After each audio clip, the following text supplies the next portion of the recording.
Itulah kemuliaan waktu fajar. Jadi Allah sendiri yang menyampaikan, bukan cuma sholat yang penting, semua bacaannya itu langsung didengar, langsung direspon, langsung dipersaksikan. Karena itu ada anjuran bahkan dari Al-Quran, dan ini dikerjakan oleh semua sahabat, saking pentingnya sholat subuh itu, waktu fajar itu, bahkan mereka bangun dan menunggu sebelum tiba fajar. Ada apa di waktu subuh?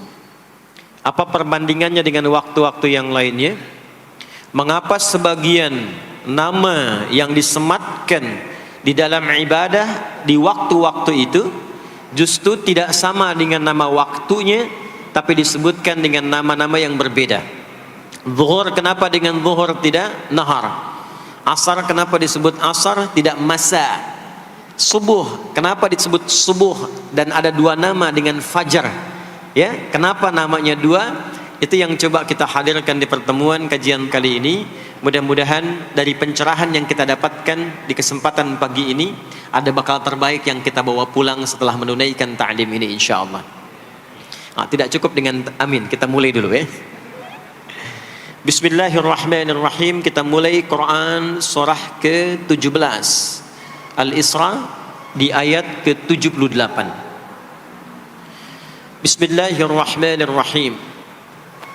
Aqimis salata liduluki syamsi ila ghasaqil layli wa qur'anal fajr inna qur'anal fajri kana mashhuda. Aqimis salat, tunaikan oleh kalian salat dengan sempurna, dengan benar.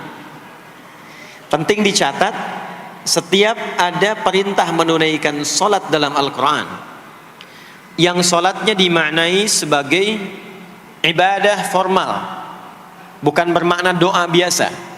Jadi ada salat yang bermakna umum yaitu doa. Jadi doa itu disebut dengan salat. Karena itu dalam fiqih as-salatu hiya doa. Salat itu secara bahasa disebut dengan doa. Karena isi dari semua salat itu bacaannya semuanya doa.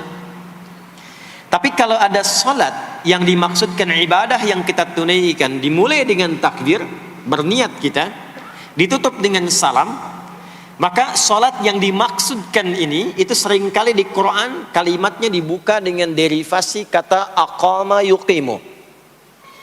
Kalimat salat pertama di Quran Al-Baqarah ayat 3. Alladzina yu'minuna bil ghaibi wa yuqimunas shalah. Al-Baqarah ayat ke-43. Wa aqimus shalah wa atuz zakah. Selalu menggunakan aqama, yuqimu, yuqimuna, aqimi dan seterusnya. Termasuk di Quran surah ke-17 Al-Isra ayat 78. Aqimis salata, menggunakan kata aqim. Apa itu aqim? Aqama, yuqimu, yuqimuna, aqim itu artinya menunaikan dengan sempurna, sesuai dengan ketentuan yang diberlakukan, tegak sempurna. Jadi ketika Allah meminta kita menunaikan salat, salat yang diinginkan itu kata Allah bukan salat biasa saja, bukan sekadar bertakbir kemudian ditutup dengan salam. Ada ketentuannya, ada aturan-aturannya. Karena itu ketika Allah meminta kita menunaikan salat, setelah menggunakan kata aqim, aqimu, yuqimuna, kalimat salatnya menggunakan alif lam. Kalau Bapak Ibu cek silakan, rata-rata ada alif lamnya. Ya, tidak berdiri sendiri. Alladzina yu'minuna bil ghaibi wa yuqimunas shalah, ada alif lamnya. Wa aqimus shalah wa atuz zakah. Wasta'inu bis sabri was shalah, ada alif lamnya. Nah, alif lam itu di antara fungsinya dalam bahasa Arab ada yang berfungsi sebagai ta'rif. Ta'rif itu seperti artikel the dalam bahasa Inggris. Ya, car itu banyak di luar, mobil. There are so many cars outside. Itu banyak sekali kendaraan di luar. Tapi kalau kita katakan the car, ya, yang ini bukan yang lain. As-shalah, kenapa menggunakan alif lam? Memberikan kesan yang diinginkan itu salat yang sesuai aturannya, salat yang sesuai dengan ketentuannya. Karena itu di era Nabi SAW, boleh dicatat nanti hadisnya riwayat Muslim nomor hadis 397 yang meriwayatkan nanti sahabat Abu Hurairah radhiyallahu taala anhu, Pelaku yang mengalami ini namanya Khalad bin Rafi' Az-Zuraiqi. Dikisahkan datang seorang sahabat ya Nabi sallallahu alaihi wasallam, kemudian dakhala ila al-Masjid Nabawi, kemudian masuk ke Masjid Nabi, fa shala bi jambin Nabi sallallahu alaihi wasallam. Maka ia salat di samping Nabi sallallahu alaihi wasallam, wan nabiyyu fi nahiyatin ukhra min al-masjid. Sedangkan Nabi di sisi yang lain di masjid itu. Kalau diilustrasikan, dia masuk ke masjid, kemudian Nabi di satu sisi yang lain. Kemudian dia salat. Kemudian ketika dia selesai, falamma sallama yaminan wa shamala, thumma atan nabiyya sallallahu alaihi wasallam. Ketika dia salam ke kanan dan ke kiri, lalu mendatangi Nabi sallallahu alaihi wasallam. Faqala, dia berkata, "Assalamu alayka ya Rasulullah." Ya, "Assalamu alayka ya Rasulullah." Kata Nabi, "Wa alaikassalam wa rahmatullah. Irji' shalli fa innaka lam tusalli." Kata Nabi, "Wa alaikassalam wa rahmatullah." Kamu salat lagi karena engkau belum salat. Padahal sudah salam. Fa'ada salatahu, kemudian dia mengulang salatnya. Thumma atan nabiyya, dia datang lagi ke Nabi SAW. Dia berkata, "Assalamu alayka ya Rasulullah." Dijawab dengan jawaban yang sama. Kata Nabi, "Wa alaikassalam wa rahmatullah. Irji' salli fa innaka lam tusalli." Kamu balik lagi salat karena engkau belum salat. Padahal sudah salam. Maka dia melakukan itu sampai 3 kali. Sampai dia berkata, "Ya Rasulullah, ma uhsinu ghairah." Ya Rasulullah, ini yang bisa saya kerjakan. Kalau ada yang kurang, alimni, mohon ajarkan saya bagaimana sholat yang sesuai aturan yang benar itu. Maka diajarkanlah oleh Nabi, bahkan sejak wudu. Idza qumta ila shalah. Kembali muncul kalimat tadi, aqama yuqimu. Kata Nabi, jika engkau sholatnya ingin sempurna, fa asbighil wudu, maka mulai dengan wudu yang sempurna. Maka biasanya orang kelihatan dari wudunya. Orang yang baik sholatnya itu mulai kelihatan dari sejak wudunya. Jadi kalau wudunya tidak sempurna, buru-buru, yang dibasuh tidak sempurna, itu pasti akan berdampak kepada sholatnya. Setelah itu, thumma istaqbilil qiblah, lalu menghadap ke arah kiblat, lalu diajarkanlah oleh Nabi tata cara sholat mulai dari takbir sampai dengan selesai salam. Nah, sholat seperti ini, jika benar oleh kita diikuti, jadi fokus baik-baik di sini, benar-benar diikuti oleh kita, aturannya dari mulai wudu sampai dengan salam, maka Allah akan berkenan memberikan 5 kemuliaan yang dicurahkan pada seorang hamba saat di dunia. Jadi kalau pahala di akhirat, pahala sholat kita dapatnya di akhirat. Sekali menunaikan sholat dapat 10 poin. Itu ada di Quran surah ke-6 Al-An'am di ayat 160. Man jaa'a bil hasanati falahu asyru amthaliha. Siapa yang mengerjakan perbuatan hasanah, perbuatan baik yang punya nilai pahala, maka diberikan nilainya 10. Di dalam Al-Quran, sholat itu disebut dengan hasanah, perbuatan baik yang punya nilai pahala. Itu ada di Quran surah ke-11 Hud di ayat yang ke-114. Aqimis salata tarafain nahar wa zulafan minal lail innal hasanati yudhibnas sayyiat. Tunaikan sholat di pembuka siang sampai akhirnya, sampai ketemu malam. Jadi dari subuh, zuhur, asar, maghrib sampai ke isya. Semua solat itu kata Allah disebut dengan hasanat. Innal hasanat. Hasanat jamak dari hasanah. Jadi solat disebut dengan hasanah. Kalau kita menunaikan solat di Al-An'am ayat ke-160, maka diberikan poin. Poinnya namanya ajrun. Ya, kita sebut dengan pahala. Pahala itu bahasa Qur'annya ajrun. Di Quran surah At-Tin, lahum ajrun ghairu memnun. Begitu kita mengerjakan amal soleh, maka diberikan pahalanya. Perbuatan amal soleh jadi disebut dengan hasanah, pahalanya disebut dengan ajrun. 10 itu ngitungnya bukan begini, bukan 1, 2, 3, 4, itu terlalu sedikit. Di hadis Muslim, ukuran 1 keduanya 500 tahun, 2 ketiganya 500 tahun, 3 keempatnya 500 tahun. Jadi sekali kita menunaikan sholat, 10 nilainya, setiap 10 itu 1 keduanya 500 tahun, 2 ketiganya 500 tahun. Kalau ditunaikan di masjid, ya, ditunaikan di masjid, nanti dapat lagi tambahan pahalanya. Baru masuk datang ke masjid dengan niat sholat, bukan yang lain ya. Kan ada orang yang kadang ke masjid niatnya tidak sempurna ibadah, mungkin janjian ketemu teman, ya, akhi, bro, ketemuan yuk, ya. Di mana? Di Pondok Indah aja, sambil sholat zuhur. Sambil sholat zuhur, jadi sholatnya sambil, ya, nyambi tuh, ya. Substansinya mau ketemu kan, agenda intinya ketemuan sambil sholat zuhur. Nah, kalau kita niatkan mutlak untuk ibadah, apapun itu, mau sholat, mau baca Quran, mau i'tikaf, itu baru datang, baru menginjakkan masjid, masuk dengan kaki kanan, baru datang, itu sudah dicatatkan 25 kebaikan, belum apa-ngapain. Jarak satu keduanya tadi 500 tahun, dua ketiga 500 tahun. Kalau dilakukan sholatnya berjamaah, maka dapat tambahan 27, kalikan 27, sudah dapat 10 kali 27 berapa tuh? Ya, 270. Setiap satunya kalikan 500 tahun. Maka sholat di masjid itu bukan main-main. Itu kelihatannya nanti dua. Saat sakaratul maut, pahala itu ditampakkan. Jadi pahala itu bukan sekarang. Pahala itu saat kita pulang. Nanti begitu akan meninggal, ditampakkan itu. Ya, pahala yang telah kita kerjakan itu dalam bentuk amal yang diridhoi oleh Allah. Makanya orang-orang yang rajin beramal saleh, ya, hasanahnya banyak, itu hidupnya tenang. Karena dia merasa tenang, jiwanya pun tenang. Ketika pulang pun dia berada dalam ketenangan. Itu yang menjadikan dia kadang senyum. Ada orang yang akan meninggal itu senyum.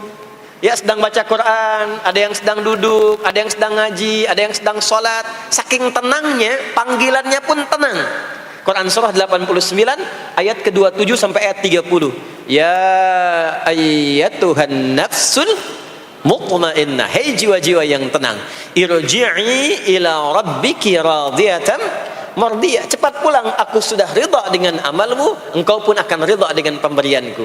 Fadkhuli fi ibadi, masuk golongan hambaku. Ibad itu jama' dari kata abdun. Abdun itu adalah nama bagi hamba yang senantiasa memperbanyak ibadah. Ketika dia ibadah punya hasanat, maka dikonfirmasi saat pulangnya, ditampakkan hasanatnya, ditampakkan hasil pahalanya. Itu yang menjadikan, pernah dengar Sayyidah Asyah, Siti Asyah? Siapa beliau? Istrinya Fir'aun kan? Ya, kan ada kisah viral dalam Al-Quran. Ketika beliau akan dieksekusi oleh Fir'aun, la'natullahi alaihi, Fir'aun itu akan mengadab, akan menghukum istrinya sendiri, Sayyidah Asyah. Ketika akan disiksa dan sudah diikat dalam tiang itu, akan disiksa, maka beliau berdoa, Siti Asyah itu, dan doanya diviralkan di Al-Quran. Rabbi bennili indaka baitan fil jannah wa najjini min fir'auna wa amali. Ya Allah, aku telah berislam, mempertahankan akidahku saat ini sampai dengan sekarang. Maka mohon ya Allah, berikan kepadaku anugerah di surga nanti, bangunkan satu istana di surga, dan selamatkan aku dari buruknya siksa Firaun, sehingga menjadi tanda bagi orang-orang yang akan beriman bahwa beriman itu menyenangkan. Maka apa yang terjadi? Saat sakaratul maut itu ditampakkanlah oleh Allah istana di surganya, maka dia tersenyum. Dalam senyum itu Firaun kan gak ada imannya, jadi gak ada koneksinya. Maka mulai menghardik, kata Firaun, ini perempuan mau dieksekusi kok malah senyum. Dia nggak tahu kalau dalam keadaan itu surganya sedang ditampakkan, istananya ditampakkan. Maka meninggallah beliau dalam keadaan sedang menatap istana surganya, ya, dan berhasil wafat dalam husnul khatimah. Dan Fir'aun tidak mencelakai, tidak menghukum, tidak menyiksa beliau itu kecuali dalam keadaan sudah wafat, ya, ini tak terasa lagi. Itulah orang-orang yang saleh, orang-orang yang punya banyak hasanah, ditampakkan sakaratul mautnya, lalu dihisab, nanti baru dikonfirmasi. Maka sekarang diberitakan sebagai ilmal yaqin, saat sakaratul maut diperlihatkan sebagai ainal yaqin, saat masuk nanti ke surga dirasakan sebagai haqqul yaqin. Maka ada ilmal yaqin, ainal yaqin, haqqul yaqin. Itulah yang menjadikan kita sering berdoa supaya semua kegiatan dunianya menjadi hasanah, dan di akhirat dikonfirmasi lagi hasanahnya. Ada di Al-Baqarah surah kedua di ayat ke-201. Wa minhum may yaqulu rabbana atina fid dunya hasanah wa fil akhirati hasanah wa qina adzabannar. Nah, perbuatan hasanah yang pertama itu salat. Jadi ketika kita salat ada pahala. Pahala itu urusan akhirat. Nanti ketika meninggal dapat. Itu bekal pulang. Kita gambarkan nih supaya nggak bingung ya. Yuk, kita ilustrasikan sejenak ya. Bismillah. Bapak Ibu kelihatan ini ya? Hah? Ibu kelihatan Bu ini? Ah, alhamdulillah, alhamdulillah. Ini pejuang subuh belum ditulis sudah kelihatan ya. Alam itu kan yang kita tinggali, kita rasakan, dan nanti yang kita yakini ada 3 kan. Ini sering saya sampaikan belakangan ini di beberapa kesempatan. 1, sekarang ada yang disebut dengan ardun, al-ard, yang kita terjemahkan dengan bumi tempat kita tinggal sekarang. Ya, sekarang kita ada di mana? Di Masjid Pondok Indah ya. Bagian dari bumi. Ini di bumi. Sifatnya disebut dengan dunia. Jadi dunia itu asalnya bukan nama alamnya, tapi lebih kepada sifatnya. Ya, dunia. Dari kata dana, yadnu, dunuan, wa dunyaan. Artinya sesuatu yang cepat, sesuatu yang fana, sesuatu yang rusak, yang hilang. Jadi semua sifat kehidupan kita di tempat ini itu berlangsung cepat. Ya, kayaknya baru kemarin ketemu, sekarang sudah ketemu lagi. Kayaknya baru kemarin kenalan teman SD, sekarang sudah saling punya cucu. Ya? Dan semua sifatnya rusak. Ini gelas kalau didiamkan, besok-besok kotor, rusak. Baju kalau didiamkan nggak diapa-apain, rusak. Ya, kendaraan kalau didiamkan semewah-mewahnya nggak diapa-apain, rusak. Itulah dunia. Kenapa diperkenalkan viral dunianya dibandingkan dengan bumi dan ardonnya? Untuk memberikan kesan yang kuat kepada jiwa kita. Hei, jangan sampai terjebak dengan kehidupan dunia yang sementara yang ditinggalkan. Jangan memperebutkan sesuatu yang rusak. Jangan berselisih pada sesuatu yang hilang. Ya, kan sekarang banyak orang aneh ya, memperebutkan sesuatu yang pada akhirnya yang diperebutkan itu rusak sendiri. Ya, memperebutkan sesuatu, berselisih pada sesuatu yang akan ditinggalkan, kan sama-sama meninggal. Untuk apa memperselisihkan sesuatu yang akan ditinggalkan? Kok bisa berantem, berselisih, saling mencela pada sesuatu yang sama-sama akan ditinggalkan? Itulah kenapa sering dipopulerkan dengan nama dunia. Dunia, ingat ya, kita tinggal di dunia ini. Maksudnya apa? Hei, hidupmu sementara. Hei, terkadang kita lupa bahwa itu akan berlangsung dengan cepat. Saat nanti meninggalkan tempat itu, ada tempat lain yang akan kita kunjungi. Setelah dunia apa? Belum ke akhirat. Ada waiting room dulu. Nah, sini ada waiting room. Tempat nunggu sementara sebelum nanti ke alam yang ketiga. Namanya disebut dengan kubur. Afala ya'lamu idza bu'thira ma fil kubur. Surah apa itu? Surah Al-Adiyat, surah ke-100 di ayat yang ke-9. Namanya kubur. Sifatnya disebut dengan barzakh. Ya, alamnya barzakh. Bainahuma barzakhul la yabghiyan. Barzakh itu pemisah. Bukan alam yang sesungguhnya berkehidupan, bukan. Sementara aja pemisah dari alam yang lain. Jadi sekat yang tak nampak sekatnya, tapi memisahkan dua yang berbeda, itu disebut barzakh. Bapak Ibu, kalau kita pernah lihat di lautan, atau orang diving, menyelam ke laut, atau kita lihat misalnya suka ada program di YouTube ya, tentang lautan itu, kan air yang tembus ke laut itu dari mana-mana kan, dari sungai menyatu. Pernah lihat ada bagian lautan tertentu yang nggak nyambung tuh arusnya antara kanan dengan kirinya. Ikan yang di sini nggak bisa tembus ke sini. Begitu biyaminika ma yalik, ambil dengan tangan kananmu, thumma sammillah aw iqra bismillahirrahmanirrahim. Kalau ingat, ya saya duduk ingat Allah. Kalau ingat di pekerjaan ingat Allah, mustahil kita bisa menuliskan sesuatu yang Allah tidak sukai. Tambahin nolnya. Ya, bikin paraf, tanda tangan pada proyek yang tidak benar, mustahil, karena ketika sedang tanda tangan ingat Allah. Ya. Nah, dalam bahasa Arab, sesuatu yang tersambung dengan kuat sehingga selalu menempel dan sulit terpisahkan, itu bahasa Arabnya disebut dengan silah. Dari wasala yasilu silah.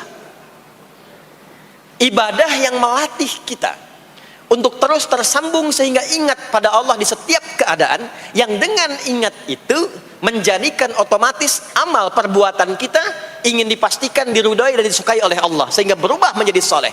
Ibadah yang melatih kita untuk mendapatkan itu disebut dengan sholat namanya.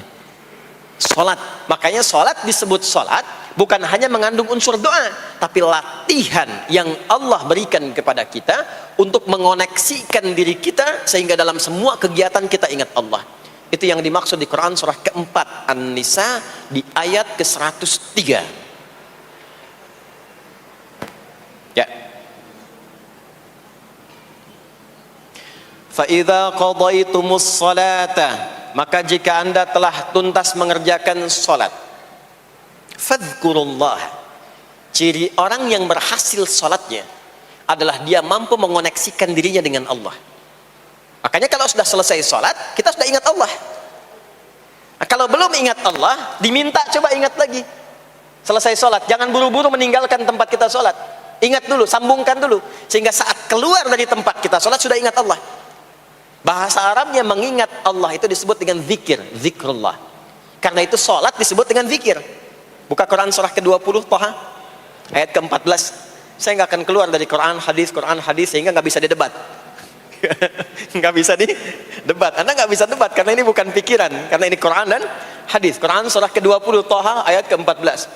Innani anallahu la ilaha illa ana fa'budni wa aqimis salata lidzikri. Salat disebut dengan zikir.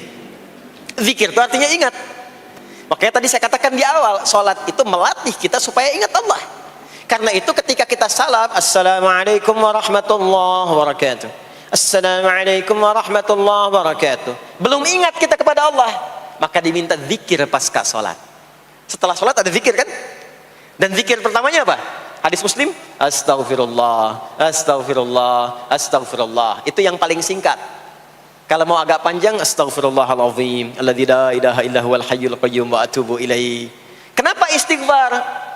Karena kita memohon ampun kepada Allah kalau dalam sholat tadi belum nyambung sama Allah.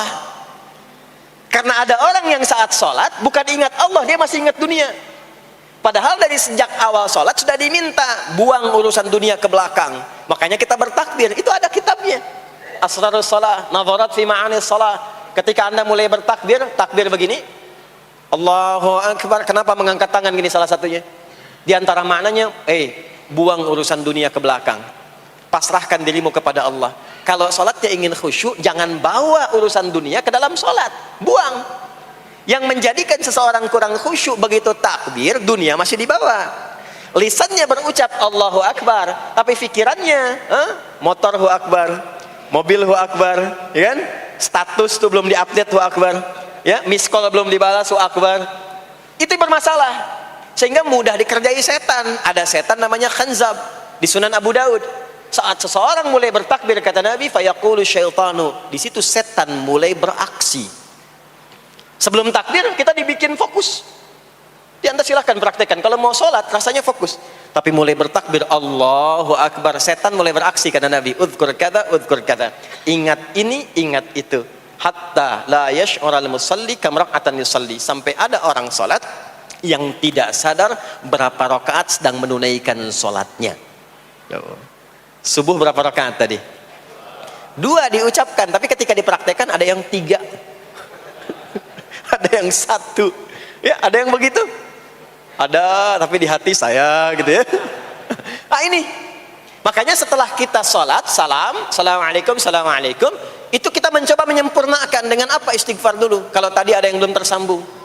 Setelah itu apa? Kita sambungkan Allahumma antas salam, subhanallah, alhamdulillah, Allahu Akbar. Makanya dilatih 33 kali. Sekali belum nyambung, 2 kali. 2 kali belum nyambung, 3 kali. 3 kali belum ingat, 4 kali. Masa iya sih sampai 33 kali belum ingat juga? Bapak nama siapa? Joni. Siapa Pak? Joni. Siapa Pak? Joni. Siapa Pak? Apa enggak dengar saya Joni? Itu baru 3 kali. Ini kita 33 kali menyebutkan subhanallah. Masa enggak nyambung juga? Alhamdulillah 33 kali. Masa enggak syukur juga? Dilatih. Kalau sudah terkoneksi, inilah dia. Fadhkurullaha qiyama. Bangun dari sholat, bangkit, selesai sholat, mau kerja, mau kemanapun, ingat Allah. Jadi nggak ada istilahnya keluar masjid tertukar sendal, tuh nggak ada. Ada di sini yang tertukar sendal? Banyak. Insya Allah tidak ya. Kalau ingat Allah tuh nggak mungkin tertukar. Jadi begitu Anda akan menggunakan yang punya orang lain, sadar tuh, astagfirullah, Allah mengawasi, bukan punya saya walaupun mirip. Ya, walaupun mirip. Ya, pakai yang punya kita, itu akan diarahkan. Tapi kalau nggak ingat ada yang mengawasi, nggak ingat ada yang lihat, nggak ingat akan dihisab. Mana ya tadi? Oh, ini dia, masya Allah, lupa saya. Pakai masya Allah lah gitu. Dia pakai yang paling bagus tuh. Pulang dia, padahal dia ke masjid tuh nggak pakai sendal. Pekerjaan juga begitu, nggak akan sembarangan ngambil yang bukan haknya, ngerjakan proyek yang tidak benar. Demi Allah, kalau di Indonesia ini muslinya benar semua sholatnya, makmur. Wah, para polisi itu tenang tugasnya gitu, ya. Tentara juga nyaman, di pekerjaan tuh nggak usah ada CCTV, ya, nggak usah ada e-tilang, nggak usah ada kamera di jalan, kan? Ah, ini karena kenapa? Latihannya nggak maksimal. Ini pentingnya sholat tuh itu. Jadi semua menjadi amal soleh, semua jadi amal soleh. Begitu ingat Allah, maka berdiri ingat Allah, jalan ingat Allah, duduk ingat Allah, berbaring pun ingat Allah. Kalau sudah ingat Allah, pasti disebut nama Allah. Ini yang dimaksud hadis Nabi. Qala Rasulullah sallallahu alaihi wasallam, kullu amrin dhi balin la yubda'u fihi bi bismillahirrahmanirrahim fahuwa abtar. Setiap perbuatan yang baik yang dibenarkan oleh hati setiap hamba, lalu diikutkan bismillahirrahmanirrahim. Enggak mungkin orang nyebut bismillahirrahmanirrahim kalau enggak ingat Allah.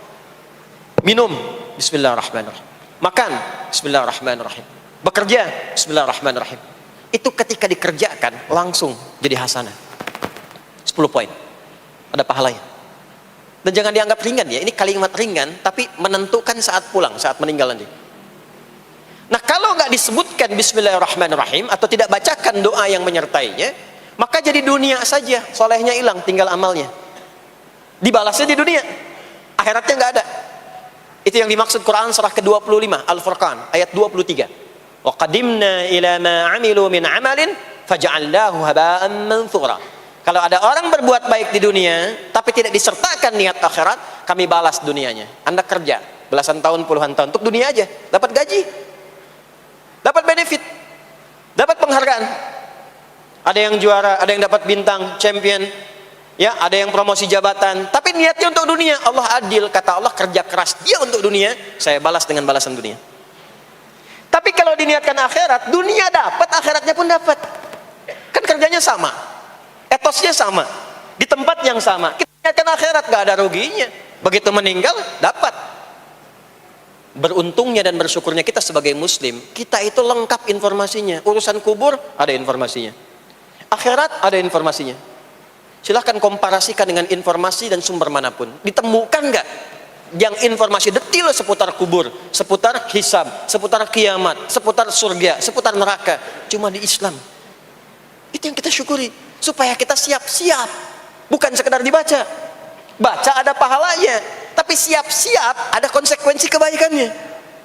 Ini balik ke sini. Karena itu saya katakan dari awal, pertama Bapak Ibu sekalian, sholat itu menjadi ibadah paling pokok karena dia akan mengantarkan kita pada konektivitas yang kuat dengan Allah Subhanahu wa taala. Ini poinnya. Kalau sudah nyambung dengan Allah, bukan cuma jadi amal soleh. Orang-orang yang tersambung dengan Allah di semua aktivitas kehidupannya, maka akan mendapat jaminan langsung dari Allah Subhanahu wa taala yang memudahkan semua urusan hidupnya.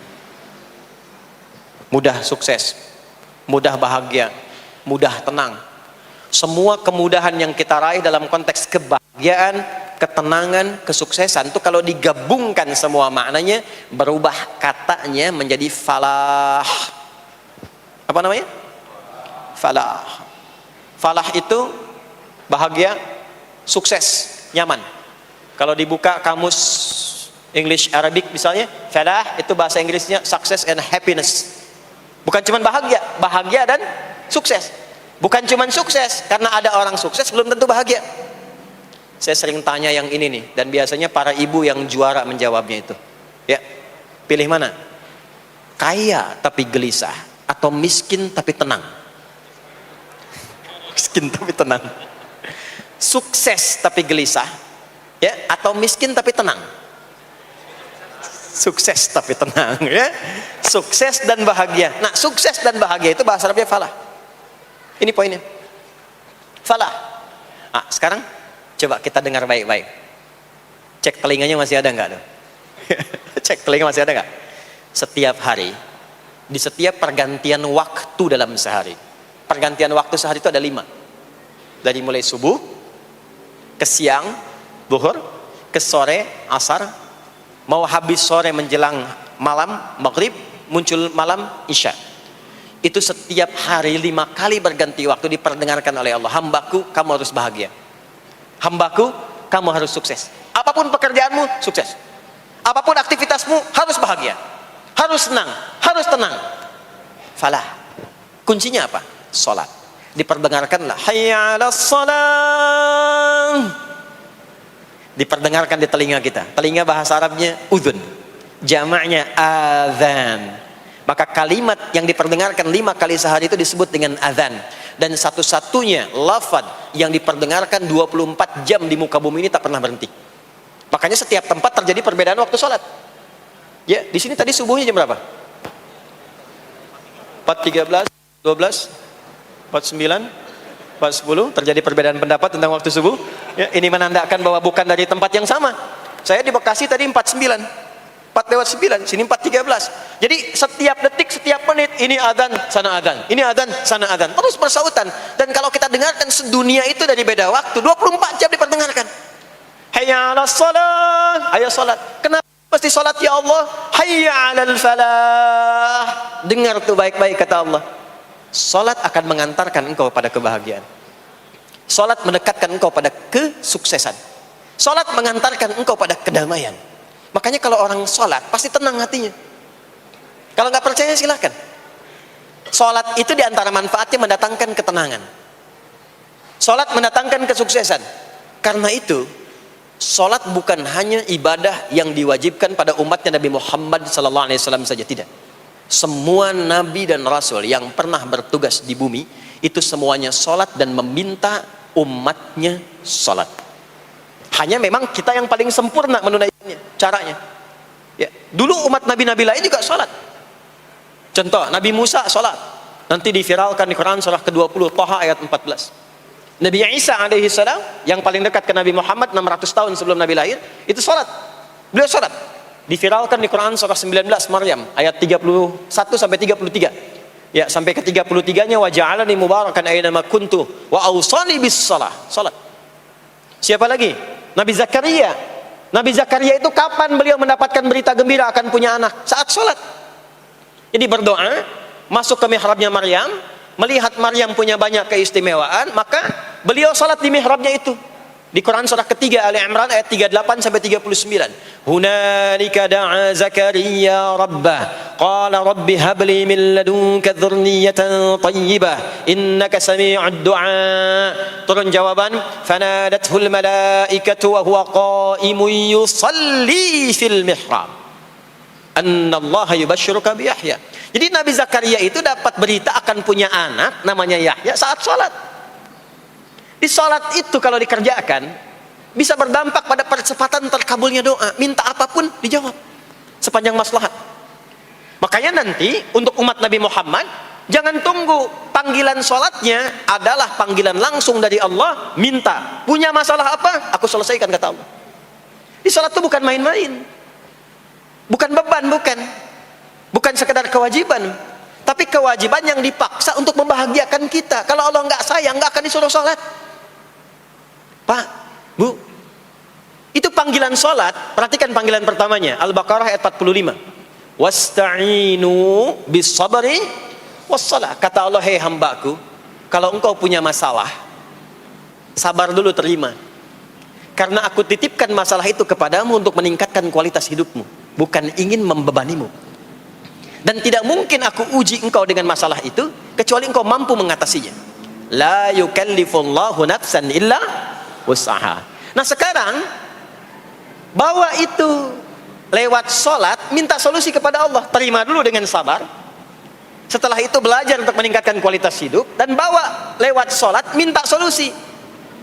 Ternyata saat kita menunaikan sholat itu diperintahkan oleh Allah, minta punya masalah apa.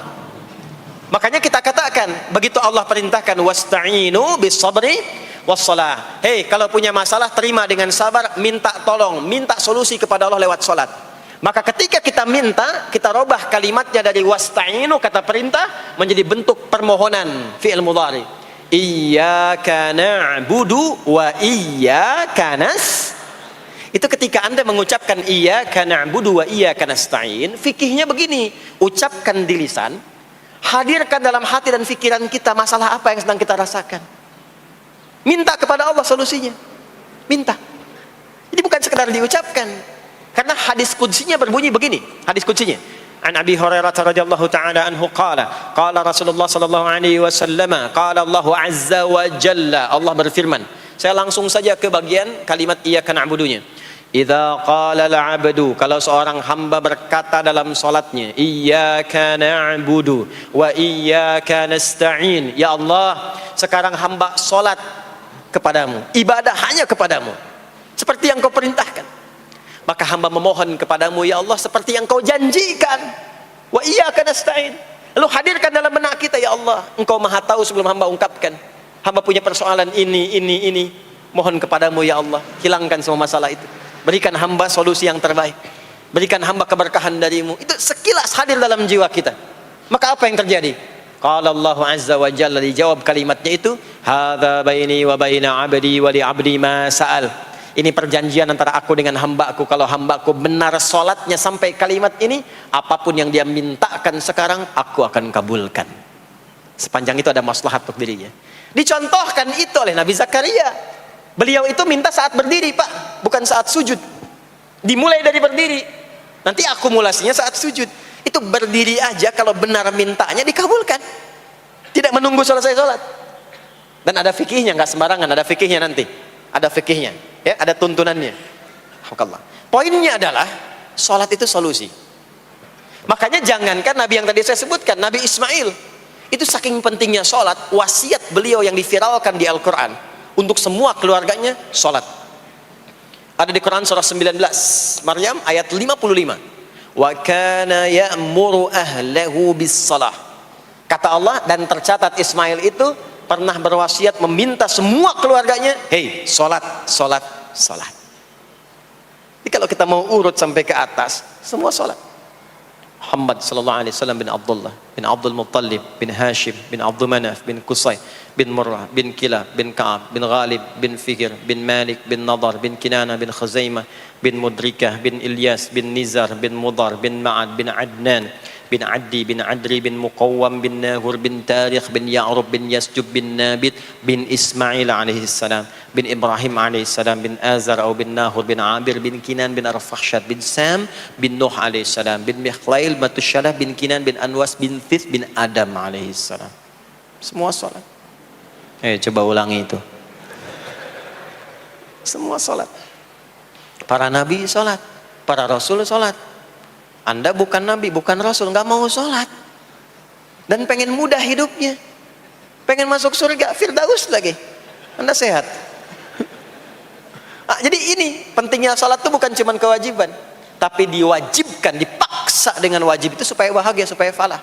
Makanya kalau ada panggilan azan, cara memahaminya ini falah.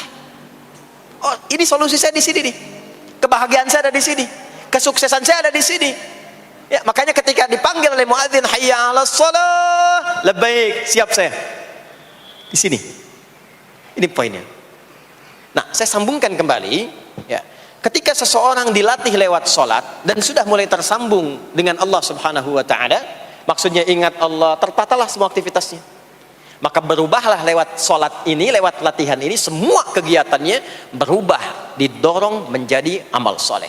Karena itu, setiap orang yang sholatnya benar, yang pertama dianugerahkan oleh Allah kepada orang sholat itu bukan dunia,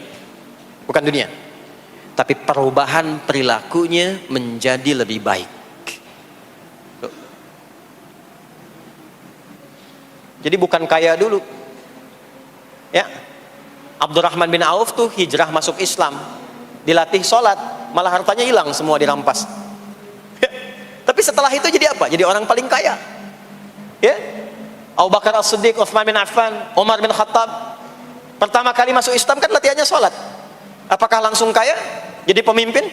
Jadi diplomat Amr bin As bisa ekspedisi dari Afrika Utara sampai ke Syam? Tidak. Yang diberikan apa? Perubahan perilaku dulu. Dihilangkan sifat-sifat buruknya, dijaga dengan kemuliaan. Jadi dua sumber yang menjadikan manusia itu buruk dalam nafsunya, itu ada dua. Di nafsu itu nanti punya dorongan untuk mengarahkan kepada yang buruk, namanya fujur. Lawannya nanti takwa.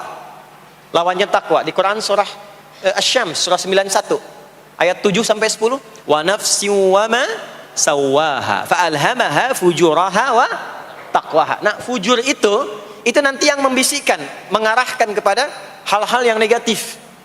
Itu yang ditunggangi oleh setan. Setan memberikan was-was itu ke nafsu, ke fujurnya. Alladzi yuwaswisu fi sudur innas. Di dalam sudur ada qalbu, di dalam qalbu ada nafas, di dalam nafas ada fujur. Fujur itu yang digoda. Maka keluarlah kemudian dua hal. Yang pertama ada yang disebut dengan fahsya.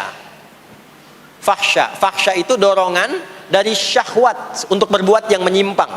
Pornografi, porno aksi, LGBT, kata-kata jorok, itu fahsya.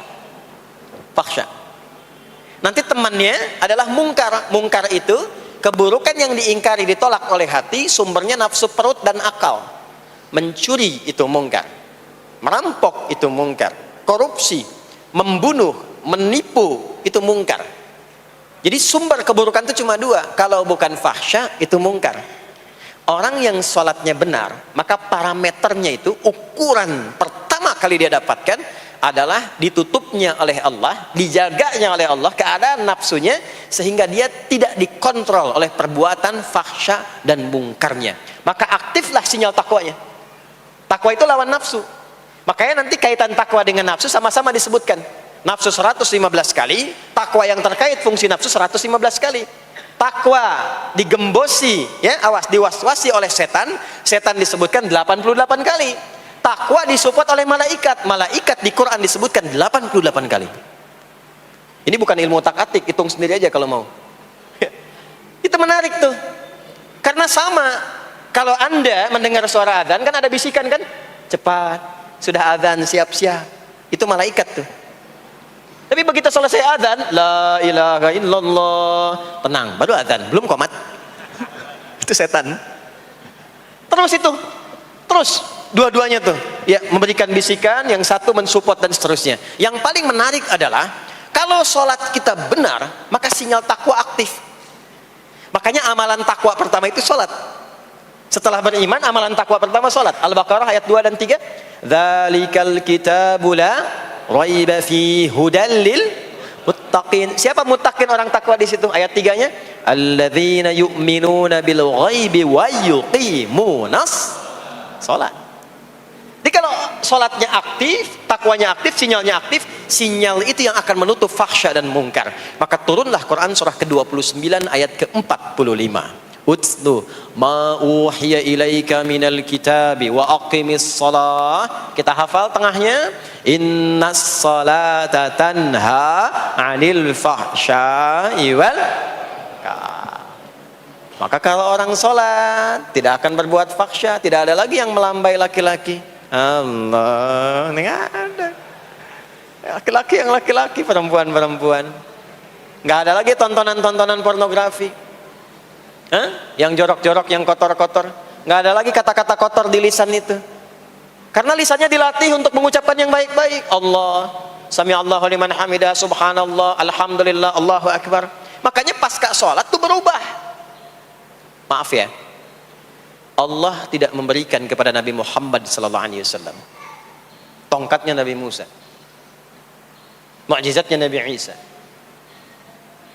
apalagi Nabi Ibrahim dan selainnya. Tapi Allah turunkan Al-Quran kepada Nabi Muhammad SAW, lalu dipraktekkan Quran itu pertama lewat sholat. Anda tahu apa yang terjadi?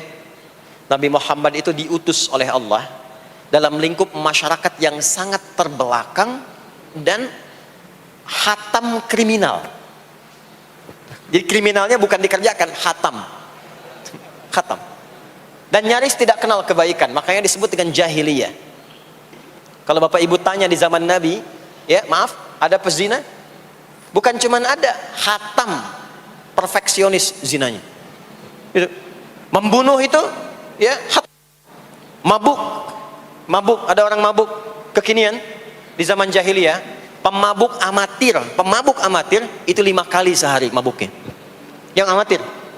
Jadi kalau baru mabuk sekali, 2 kali, itu coba-coba. Amatir itu 5 kali. Pembegal. Ya, sekarang kita dengar berita ada begal ini itu. Ah, jahiliyah itu sekampung begal semua. Kampung Gifar. Tapi Allah menghendaki Rasulullah latih lewat salat. Apa yang terjadi? Berubah jahiliyah itu, berubah menjadi khairu ummah. Umat terbaik yang paling teladan, yang menginspirasi, yang pernah berkehidupan di bumi. Sampai persaksiannya dari Allah langsung, turun Quran surah ketiga Ali Imran ayat 110. Kuntum khaira ummatin ukhrijat linnas. Jadi kalau ada orang dermawan, itu yang paling dermawan. Kalau ada orang sabar, itu yang paling sabar. Kalau ada pasar yang paling ideal, itu yang paling bagus. Berubah itu. Ya. Kenal Abu Dzar Al-Ghifari? Oh, yo, kenal. Enggak. Abu Dzar Al-Ghifari itu nama aslinya Jundub bin Junadah. Di antara pemimpin begal di zamannya. Dari kota Ghifar. Ghifar itu kampung begal asalnya. Ya, hamukumullah. Masuk Islam. Datang ke Mekah. Bertemu dengan Rasulullah. Begitu masuk Islam, kata Jundub bin Junadah, ya Rasulullah, ausini au kama qala, berikan saya nasihat. Kata Nabi, pulang sekarang. Kata beliau, enggak, saya mau umumkan keislaman saya depan Ka'bah. Kata Nabi, jangan lakukan. Sekarang orang masih belum tahu tentang Islam, nanti marah kamu dipukuli. Kata beliau, ya Rasulullah, saya ini membegal terang-terangan, masa bersyahadat sembunyi-sembunyi?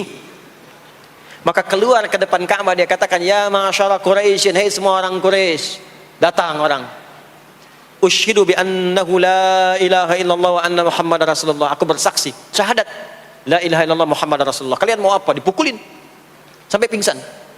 Sampai ketika akan diteruskan, ada riwayat mengatakan datang Sayyidina Ali bin Abi Thalib, ada yang mengatakan Sayyidina Hamzah ya bin Abdul Muttalib radhiyallahu taala anhuma jami'an. Datang menyampaikan, jangan teruskan.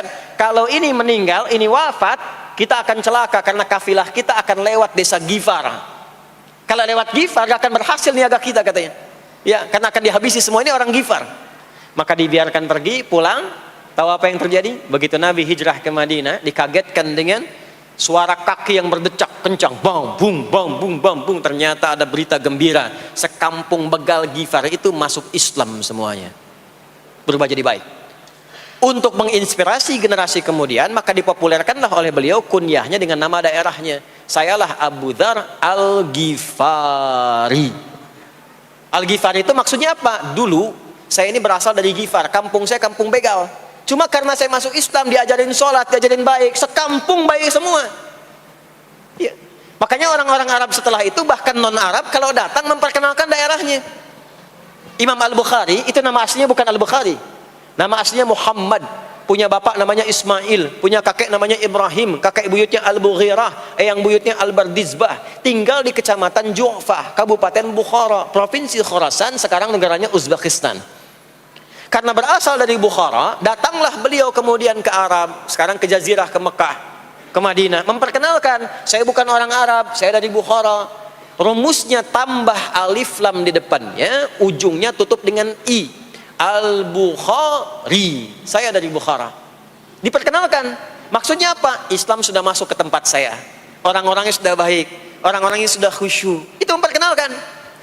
Orang tua kita Syekh Yasin dari Padang, maka diperkenalkan Syekh Yasin Al-Padangi. Syekh Ahmad Khatib dari Minangkabau, Syekh Ahmad Khatib Al-Minangkabawi. Syekh Abdul Somad dari Palembang, Syekh Abdul Somad Al-Palembangi. Syekh Nawawi dari Banten, Syekh Nawawi Al-Bantani. Ya, nanti ada Pak Ghafur dari Pondok Indah, ya, Masjid Raya Pondok Indah, datang ke Mekah umrah haji, ana Ghafur al Masjid Raya al Pondok Indahi gitu. Itulah salat. Jadi salat itu merubah keadaan kita lebih baik.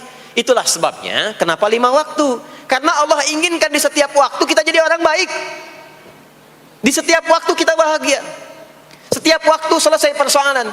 Datang masalah subuh, ya, antara subuh ke zuhur kan ada masalah tuh. Gak mungkin ada orang dari subuh ke zuhur gak punya masalah tuh, gak mungkin. Tuh wajahnya udah kelihatan tuh. Ya, makanya kita datang ya menghadap kepada Allah, minta diselesaikan, minta diberikan taufik, sujud kita. Diberikanlah solusi. Zuhur ke asar ada masalah, datang saat asar. Asar ke maghrib punya masalah, datang. Makanya semua ulama dulu seperti itu. Al-Bukhari itu menuliskan kitab sahihnya itu 16 tahun. Setiap satu hadis akan ditulis, salat dulu. Salat dulu. Begitu tenang, nyaman, baru tuliskan. 16 tahun. Itulah sholat. Nah, dari sekian waktu yang 5 kali itu, ada waktu yang spesial. Waktu spesial inilah yang ingin saya bahas, yang tadi disampaikan dalam pengantar sambutan. Jadi ini inti yang mau saya katakan. Ini barusan muqaddimah tuh. Barusan muqaddimah. Baik. Kan kita sholat berapa kali sehari? Kita hitung. 1, subuh. 2, zuhur. 3, keempat, yang kelima, isya. Berapa jumlah rakaatnya? 17. Baik ya. Itu nomor telepon untuk koneksinya. Koneksi kita dengan Allah nomornya catat ya. 24434. Ya. Kalau ditanya berapa nomor koneksi dengan Allah? 24434. Subuh 2, zuhur 4, asar 4, maghrib 3, isya 4. 5 waktu kan? Baik. Di 5 waktu ini kita dijaga, diinginkan menjadi hamba yang baik, bahagia, nggak lekat dengan masalah, tuntas semua. Saking sayangnya Allah sama kita. Kalau nggak sayang nggak disuruh sholat. Itulah sebabnya ketika diperintahkan menunaikan waktu sholat, diberikanlah gambaran waktunya. Tapi yang jadi persoalan kita sekarang yang akan dibahas, di antara sekian waktu itu ada waktu-waktu yang spesial. Ada waktu-waktu yang spesial. Dari mulai subuh ke isya itu ada yang dispesialkan oleh Allah karena ada bonus berlipat di dalamnya. Waktu apakah itu? Mari kita bacakan dulu mulai dengan Quran surah kedua ayat 238. Paling kanan sebelah atas di mushaf standar. A'udzubillahi minasyaitonirrajim. Bismillahirrahmanirrahim. Mohon izin saya agak lambatkan sedikit ritmenya karena ini inti yang mau kita bahas. Tadi muqaddimah makanya saya percepat ya. Hafizu 'alas salawati was salatil wusta wa qumu lillahi qanitin. Hafizu. Kalau Bapak Ibu lihat mushaf terjemah, diterjemahkannya dengan jagalah. Jagalah itu ihfazu, hafidha yahfaz. Tapi kalau ada alif setelah hafizu, itu berarti fi'il madhinya, past tense-nya, akar kata kerjanya hafadha, yuhafidhu. Alifnya mufa'alah, bermakna saling. Jadi mengartikannya begini, hafizu 'alas salawati. Hei, hendaklah kalian saling menjaga waktu sholat. Kalau saling itu sendirian atau banyakan? Banyakan. Jadi kalau bapak di rumah ada 5 orang, bapak, ibu, dan 3 orang anak, maka jangan soleh sendirian pak. Ingatkan anaknya, ingatkan istrinya. Istri bangun duluan, ingatkan suaminya. Makanya waktu sholat itu, maaf, jangan cuma disandarkan pada azan yang kita dengar di masjid, harus hafal. Bahkan nanti gini, di Quran surah keempat ayat 103 itu, di ujung ayatnya, itu ada penanda ciri standar orang beriman. Maaf. Kita tanya dulu nih. Kita beriman tidak hari ini? Halo, beriman? Hati-hati ya, karena kata Nabi ada yang subuh beriman, sorenya sudah kufur tuh. Ya, yusbihu mu'mina wa yumsi kafira. Hati-hati ya. Yuk, apa ciri orang beriman tuh? Iman itu konfirmasinya bisa didapatkan satu melalui suara azan. Adzan itu sama dengan penanda waktu sholat. Tahu dari mana iman itu bisa dicek dengan suara adzan? Quran surah ke-8 Al-Anfal di ayat yang kedua. Innamal mu'minuna alladzina idza dzukirallahu wajilat qulubuhum. Sungguh insan beriman itu ciri standarnya bisa dilihat. Kalau disebutkan nama Allah, ada konfirmasi iman dalam hatinya. Jadi iman itu letaknya di kolbu. Nanti konfirmasinya lewat suara adzan, dipanggil, disebutkan nama Allah. Makanya disebutkan nama Allah 5 kali dalam sehari untuk mengecek iman ada nggak dari subuh sampai isya. Ya, Allahu Akbar, Allahu Akbar. Ada getaran di hati kita, sudah azan. Nah, itulah iman. Itulah iman. Makanya orang yang punya iman dengan yang belum punya iman akan beda getarannya. Ini hanya dimiliki oleh orang yang punya iman saja. Yang belum punya iman nggak bisa, nggak punya itu. Allahu Akbar, Allahu Akbar. Surah apaan nih? Toanya kencang banget, ya. Tapi kalau orang beriman, Allahu Akbar, Allahu Akbar, ya Allah sudah azan. Itu konfirmasi itu. Nanti semakin tinggi imannya, bahkan ada yang orang sudah menunggu sebelum tiba waktunya. Tadi subuh jam 4:13 di sini. Ada yang nunggu dari jam 3, padahal belum dipanggil. Ya, masya Allah. Di Bekasi 4:09. Allahu Akbar, Allahu Akbar. Azan. Ingat dia. Nah, itu ciri beriman. Cuman imannya standar. Jadi bukan iman yang kuat. Standar. Kuat belum, lemah tidak. Allahu Akbar, Allahu Akbar. Jam 4:09. Jam 3 sudah bangun. Nunggu itu. Iman yang kuat. Masya Allah. Ada yang baru subuh dan nunggu isya. Tunggu. Kuat. Ada yang sudah qomat, sudah la ilaha illallah, belum kepanggil, dipanggil 4:09, dia baru bangun jam 9:04.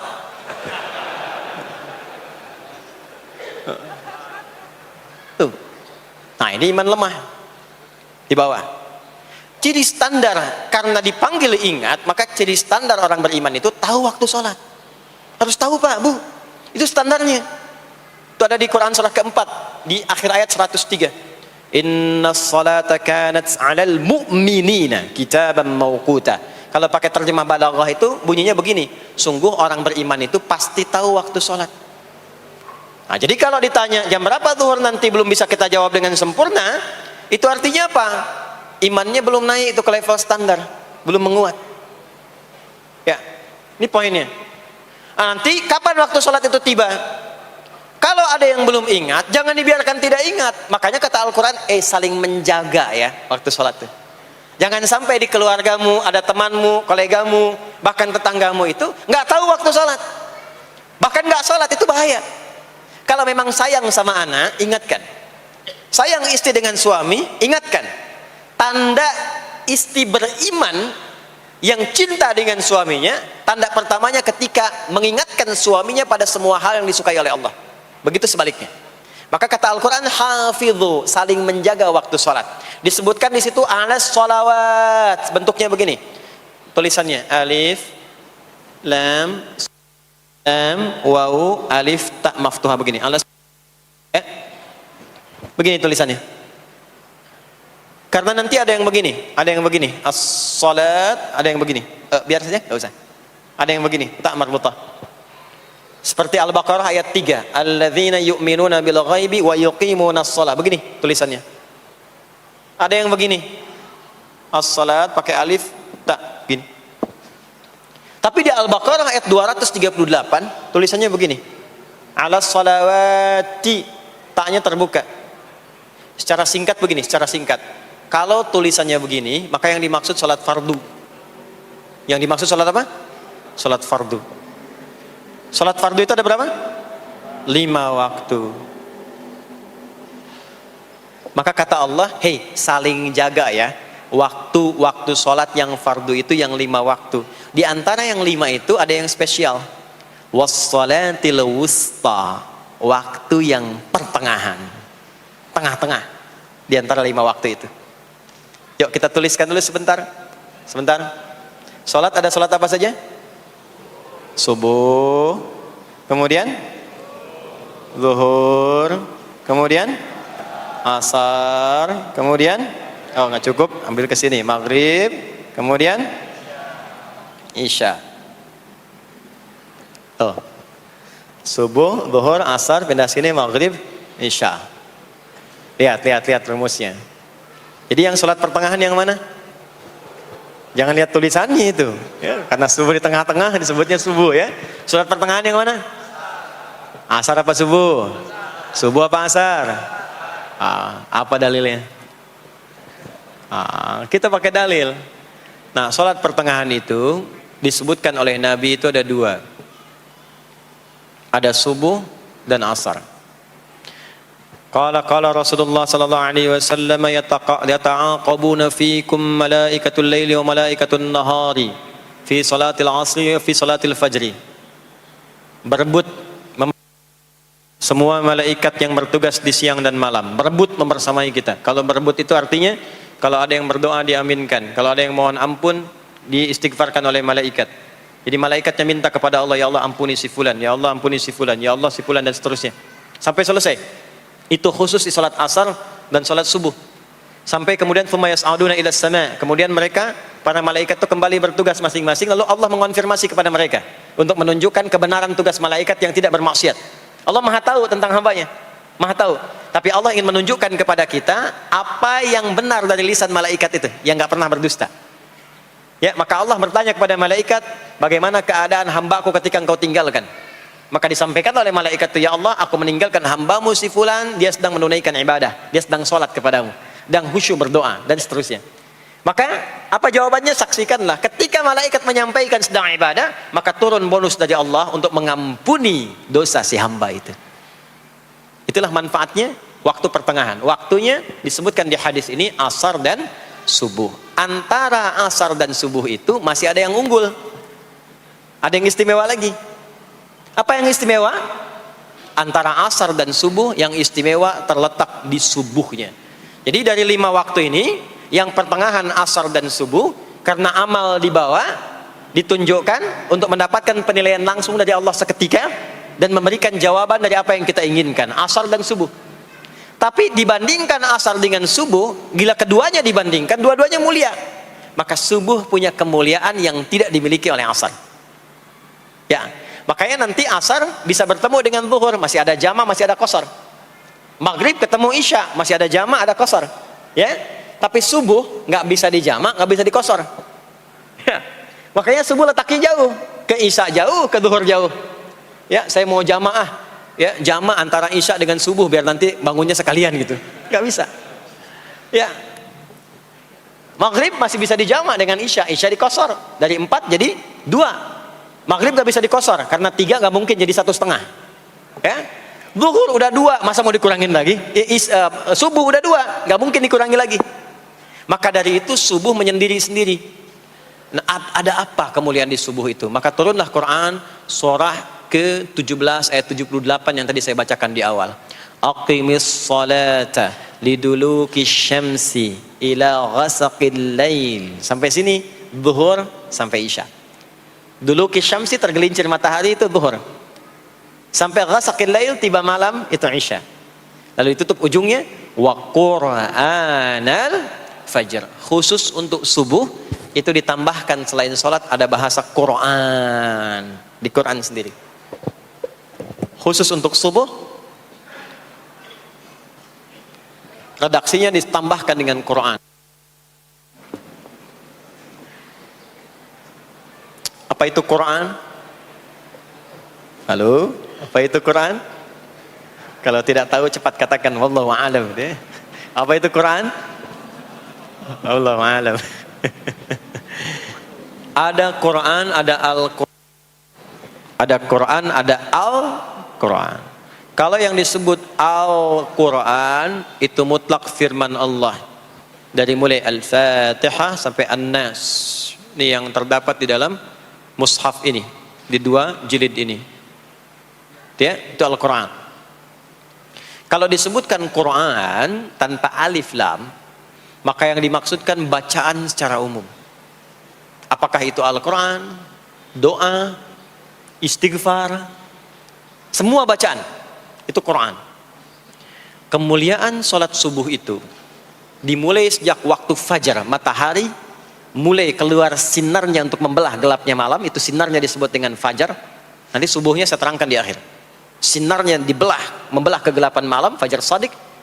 Maka pada saat itu bukan hanya sholatnya yang punya keistimewaan seperti sholat asar tadi, tapi semua bacaannya langsung dijawab seketika oleh Allah Subhanahu wa taala. Dipersaksikan oleh seluruh malaikat dan dijawab langsung oleh Allah Subhanahu wa taala. Jadi kalau Anda berdoa, maaf, doanya lebih cepat terkabul kalau dipanjatkan dengan cara yang benar dan khusyuk. Kalau Anda istighfar, langsung dijawab. Kalau kita baca Quran, pahala langsung dituliskan berlipat. Itulah kemuliaan waktu fajar. Jadi Allah sendiri yang menyampaikan, bukan cuma sholat yang penting, semua bacaannya itu langsung didengar, langsung direspon, langsung dipersaksikan. Karena itu ada anjuran bahkan dari Al-Quran, dan ini dikerjakan oleh semua sahabat, saking pentingnya sholat subuh itu, waktu fajar itu, bahkan mereka bangun dan menunggu sebelum tiba fajar. Maka disitulah muncul kemudian tahajud. Maka muncullah kemudian istighfar sebelum waktu subuh. Ya, ada amalan. Ini saya mau kasih rahasia ya. Tapi tolong jaga, ini antara kita saja di sini. Ya, rahasia. Ada waktu sebelum subuh. Cuman 15 sampai 20 menit kurang lebih. Ingat ya, kalau dikonversi sekitar 15 sampai 20 menit waktunya. Namanya waktu sahar. Sahar, jamaknya ashar. Jamak itu karena setiap hari oleh Allah dikasih itu. Sahar, jamaknya ashar. Rahasianya di mana? Bapak Ibu, ini waktu yang paling cepat untuk terkabulnya doa. Anda mau minta apa? Saya hadisnya qudsi. Ibadi, kata Allah, hambaku, siapapun yang bermohon sekarang aku kabulkan, yang minta aku berikan. Wa man istaghfara li ghafartu lah. Siapa yang minta ampunan, istighfar, aku ampuni dia sekarang juga. Baik. Bapak Ibu begini, saya tanya nih, kalau ditawarkan minta apa saja diberi. Ya. Terus minta ampun juga diampuni. Pilih mana? Minta apa saja diberi, mau minta apa saja, atau mau minta ampunan istighfar? Pilih mana? Jujur aja, kalau ada proyek nilainya 100 miliar, ya, ada utang 1 miliar belum ditutup, terus baru minta apa saja diberikan. Pilih mana? Minta 100 miliar, potensi dikabulkan, atau minta diampuni dosa? Pilih mana? Pilih salah satu, nggak usah dua-duanya. Oh, ada tawaran dikasih 100 miliar atau diampuni dosa, pilih mana? Ampuni dosa. Pelan banget ya. Kata ibu kalau bisa dua-duanya gitu. Coba, kalau ada rumus begini, Anda disuruh memilih apakah dunia dan seisinya atau memilih ampunan Allah, maka pilih ampunan Allah. Karena nanti ada rahasia yang kedua. Banyak rahasia ini. Ada rahasia istighfar. Istighfar itu kalau sudah menyatu dengan jiwa kita, sudah terbiasa maksudnya. Biasa istighfar, dan jadi karakter, jadi kebiasaan. Bukan hanya pasca sholat, di mobil istighfar, di kantor masuk istighfar, sudah kebawa, udah refleks itu. Faidah keutamaan untuk orang yang rajin istighfar itu ada dua. Satu, diampuni dosanya oleh Allah, yang cirinya nanti akan dijaga dari maksiat. Ya, bukan maksum, karena maksum itu untuk para nabi. Untuk para nabi dan rasul. Manusia nggak ada yang maksum selain nabi dan rasul. Maksudnya apa? Diberikan petunjuk oleh Allah untuk menjaga diri. Sehingga ketika dosanya diampuni, dia nggak berbuat dosa itu lagi. Mata biasa melihat yang tidak baik. Tobat, diampuni dosa mata itu, cirinya adalah mata nggak senang lihat yang nggak baik lagi. Itu dosa mata diampuni. Ciri tobat diterima. Maka istighfar itu menggugurkan dosa-dosa dan menjaga kita dari perbuatan salah. Yang kedua, orang yang sudah terbiasa beristighfar, itu doa cepat dikabulkan, bahkan sebelum ia memintanya dan memohonkannya. Di sebelum melafazkannya, itu bisa terjadi Allah sudah mengabulkannya. Itulah kemuliaan istighfar. Nah, orang-orang yang istighfar, menunggu waktu datangnya fajar, itu mendapatkan kemuliaan langsung dari Allah, sampai dikatakan di Al-Quran, disebutkan sebagai orang-orang yang akan menghuni taman surga, yang sekarang sedang beraktivitas di dunia. Itu ada di Quran surah ke-51 ayat 15 sampai 18. Yang istighfarnya di ayat 18. Ya, jaminan surganya ayat 15, 16, 17-nya tentang tahajud. Innal muttaqina fi jannatin wa 'uyun akhidhina ma atahum rabbuhum innahum kanu qabla dhalika muhsinin. 17-nya kanu qalilan minal laili ma yahja'un, bahkan nunggu waktu sahar, nunggu subuh, tahajud dulu. Kemudian 18-nya wabil ashari hum yastaghfirun, istighfar. Sampailah tiba dia waktu fajar subuh. Ya. Itu selesai dia istighfar, dapat kesempatan subuh, salat dulu 2 rakaat. Itu saking tingginya waktu itu, nilainya kata Nabi melebihi dunia dan seisinya. Melebihi dunia dan seisinya. Masya Allah. Makanya muncul kemudian sabda Nabi, raka'atul fajri khairum minad dunya wa ma fiha. 2 rakaat subuh ini daripada dunia dan seisinya. Itu asalnya di sini. Jadi memang subuh itu masih diperjuangkan. Dan subuh itu generatornya, kalau subuh sudah bisa konsisten, yang lainnya ikut. Subuh itu kalau sudah konsisten, subuh ke masjid jamaah subuh jamaah, bangun tahajud, istiqamah, istighfar. Itu kalau subuhnya sudah bagus, yang lainnya ikut. Ya. Makanya ada kaum yang sekarang sangat khawatir jumlah orang Islam kalau salat subuh itu seperti salat Jumat. Sangat takut itu. Ya, ada ini viral kisahnya, viral. Saya nggak ceritakan pun Anda bisa dengar. Ya, jadi ada golongan orang Yahudi yang selalu mengamati jamaah salat subuh umat Islam. Dan dia melihat, ya, ketika mulai ramai, dia mulai katakan, kenapa Anda selalu mengamati itu?